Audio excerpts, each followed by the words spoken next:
here on Sports Overtime with Jane Boss, the Grand Rapids Press. So I'm sitting there walking around the Breslin Center on Friday night. Girls basketball state semifinals, I think in the fourth quarter of Catholic Central's blowout win over Portland. And I run into Jane, and she's like, you know, I think Catholic Central's going to do it. I think they're going to win. And I thought she was joking because they were up by like 30 points or something like that. And I thought she was talking about the game that night. She's like, no, I mean they're going to beat Country Day tomorrow. So I wasn't sure if you were being, you know, a homer because you followed Catholic Central or because you really thought that. And I'm like, you know, this team's won 9 state titles in the last 14 years. They're this perennial state power, and you're going to pick against them for the local team. Good for you. So what made you think that CC was going to do this? How'd you know? Well, you can watch both teams play, and Country is obviously a fine team, a very talented team, and Coach Frank Orlando does a wonderful job with them, and it's a good team. And you know, when you have a 7-footer inside there, it's really tough to get around her. But what Catholic Central had was more heart, more desire. They really wanted to win. You could tell that they were so focused to win that game. Hard to pick because both teams had so many blowouts heading into the championship game. So it's like Goliath against Goliath. Who's going to come up? So now here's what I'm wondering. This would be my bracket sheet for the the men's basketball tournament. Notice who I have winning, Kansas.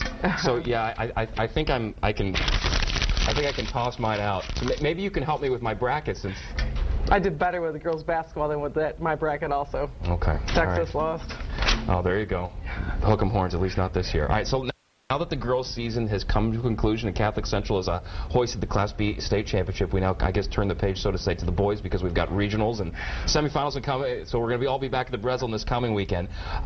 So we're going to start in Class A. We've got Grand Haven. So of course we all have to talk about the shattered backboard by Nate Van Arendonk.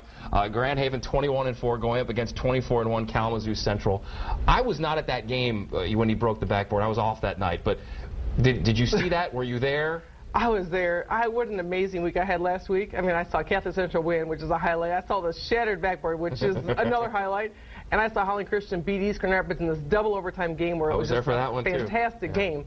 You know, with that shattered backboard, you watched him go up and it shatters, and it took a second to realize what was happening. I'm like grabbing the people next to me like I'm like a mom holding them back so they don't get hurt from the glass. That's my first instinct, is to save people. Back up, people. And it was just unbelievable watching it just shatter with the court. There's glass everywhere, and no one knew what to do. It was pretty crazy. The thing that impressed me when hearing about it, the way that it played out, was whether it was the Jenison people that called Granville, or because it's going to take a couple hours to get another board from the other side and hook it up. But for however that worked, for the athletic directors to talk and say, man, let's just have everyone come over here and finish. Kind of nice heads-up decision to at least get that game done before midnight. Well, the other thing they were going to do was move to Calvin Christian. They were hosting a Class C regional. Their game would have been done by the time they headed over there.